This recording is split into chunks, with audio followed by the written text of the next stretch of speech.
I know that it may be difficult for some of you to share your emotions. And I'm not telling you to get all googly-eyed and become super emotional. But my thing is, I'm just asking you to go a little bit deeper. A little bit deeper. I know you're always right, but just try not to be right one time. I'm trying to change the way I think about pain. Instead of pain say, quit and you can't go any further, I'm cracking the code to where saying pain is, we're saying it's just beginning. It's just beginning. Because a lot of times we quit when it starts getting difficult, especially if nobody can see, because we're justified. We're justified. And so I'm like, Shon, you're winning in this area. You're winning in your marriage. You're winning as a father. You're winning in business and helping other people heal and restore their families. But Shon, are you winning in the area of quit? Not to be honest, that's still a process for me. To where I'm learning to go beyond my quit when nobody else is watching. I got that thing when you're watching me.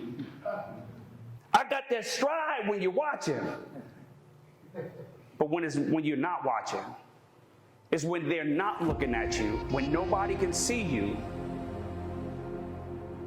When nobody can see what you are doing, is when nobody is seeing or communicating, when you can just do just a little bit less. She should understand. She know I'm out here working hard for us. Does she? My kids understand I'm trying to build generational wealth. Do they? Do they?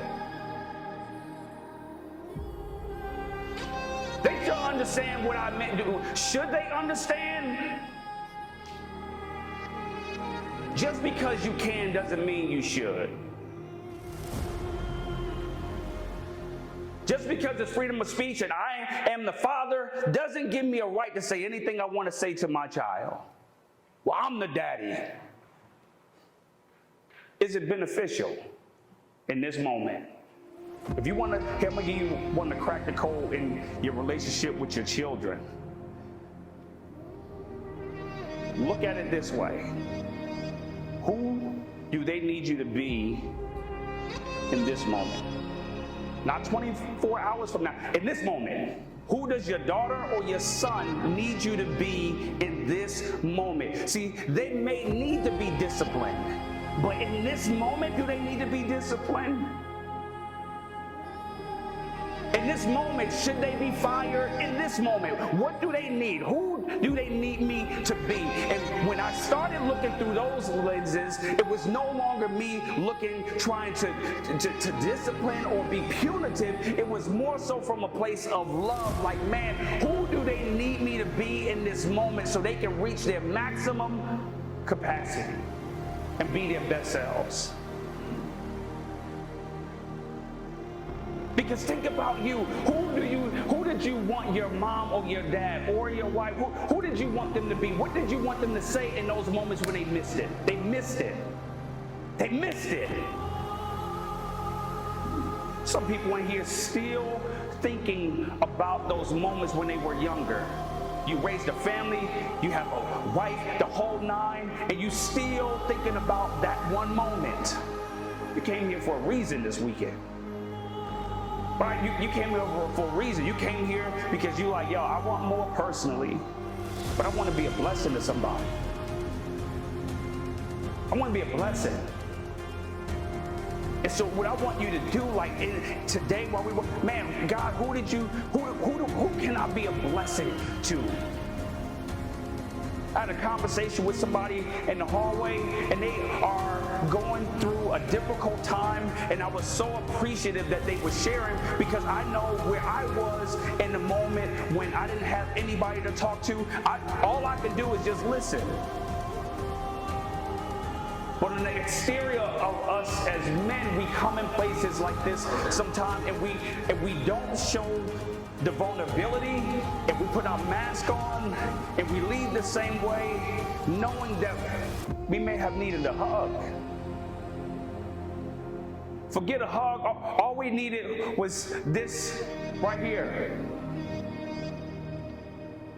My father, about 5 years ago,